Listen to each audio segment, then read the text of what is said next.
So when we're talking about the influences that prime fixed versus expandable by work-life ideology or segmentation versus integration, the research currently doesn't specify or hypothesize about what some of those primes are. But one of the things they do is hypothesize about the primes that influence the third ideology, which is work versus life. And what the researchers are saying currently is that as the market, the stock market, the economy does well, we start prioritizing life more because we have the resources in order to meet the needs that we have. If the market forces start bringing us down and we start having problems with maintaining a job or gaining a job or getting the raise or maintaining the resources that we have, then we start pushing towards the other way where we start prioritizing work over life because we need the resources. So that's the thing that they're looking at and starting to identify some of those primers is, I think, part of the future research that we'll be doing on that. Another female satisfaction survey that was actually done in India, one of the few outside of the United States, looked at female employee satisfaction in the workplace, working at a college, at a university, and their perceived work-life balance. And one of the things that they found was that perceived work-life balance was related to whether or not they believed that their compensation was satisfactory. And about 40% of them saw their compensation was satisfactory and had higher work-life balance scores.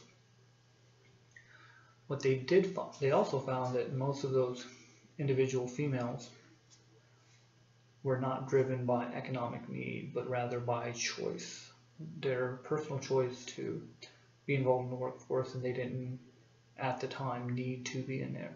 It wasn't driven by economic need, but more by personal satisfaction, financial independence, and personal choice. And the largest factor, about 70% of them, their primary reason for working was personal choice. There's a number of future considerations in this research. One of the problems with the research now is that there's no real overarching theorists behind it. There's been a lot of research in a couple of different areas, but there isn't really a theorist or a small number of theorists who we can say are particularly influential in this, or how we can significantly address it, especially now that the research that we've had is kind of diverging from some of the more traditional research. But some of the questions that we've seen for future research in this domain is, again, life stage. So where are workers at in development? That's going to influence how they prioritize their work-life balance. So that's a future consideration for future research. One of the other things is asking how they prioritize their work-family goals and how that conflicts with some of the action strategies that they used.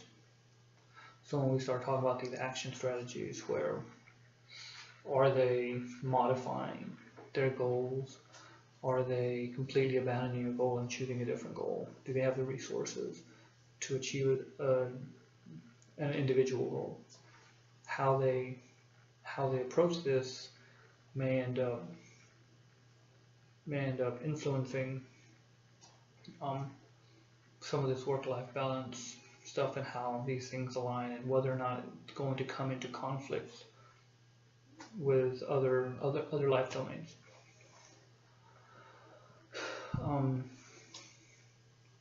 One of the other things was, again, we go back into the role theory, where traditional gender roles potentially cause problems, and we're trying to determine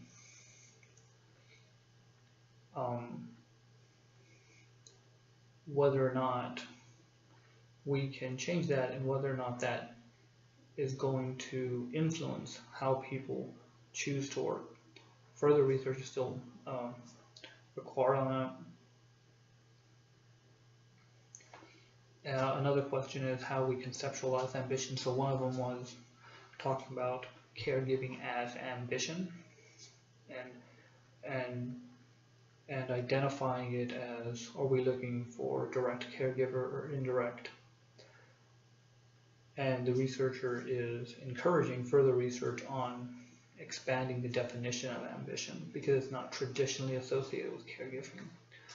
So that's another thing that we're looking and trying to push for empirical studies that can measure caregiving ambition.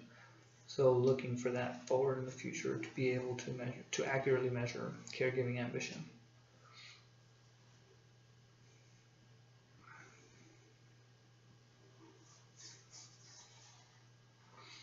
So we've talked about that and how role socialization goes into that. They wanted to look at how role socialization influences, right, the provider dimension versus the direct care dimension, and that research is still looking to move forward with that.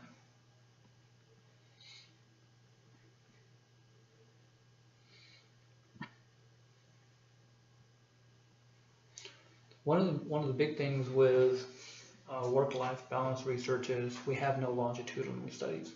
So long-term studies over the course of years in different contexts is not a thing that we have right now. So we should be pushing for more long-term studies to determine what influences long-term work-life balance and how that affects our success in career and life in general.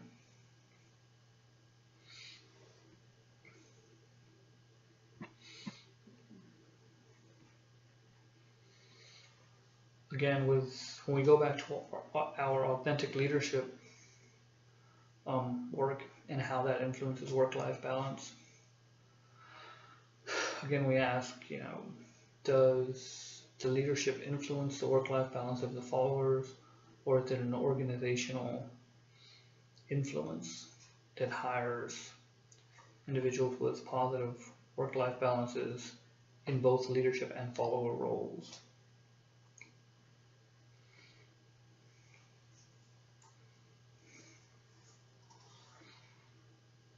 And so the other thing is, how do we train authentic leadership to be able to influence these roles? So training and research on that is something that they've been asking. And creating more scales as far as work-life balance, because we do have that one with the millennial female scales, but it's extremely truncated.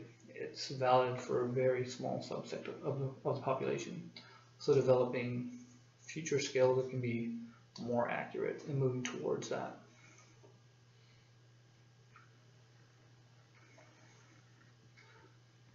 And pushing towards some of these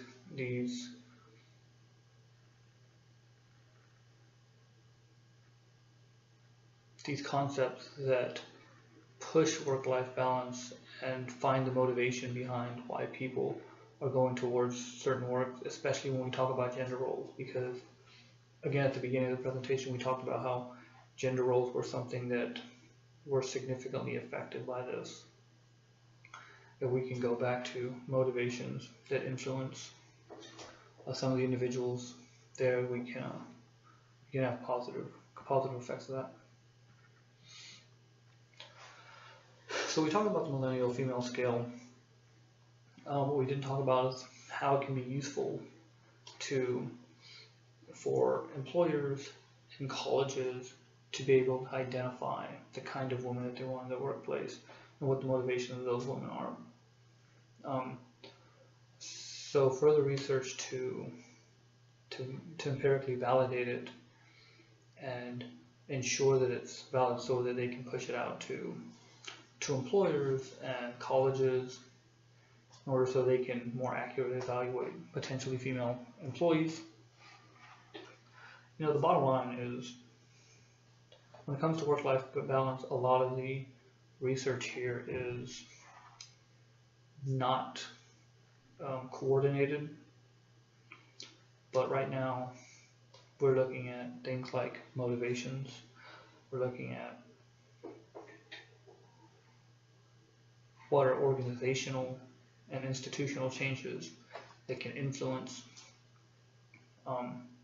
these work-life balance things. The action plan is something, if we can start identifying how we can use these action plans to promote work-life balance, that'd be a positive thing.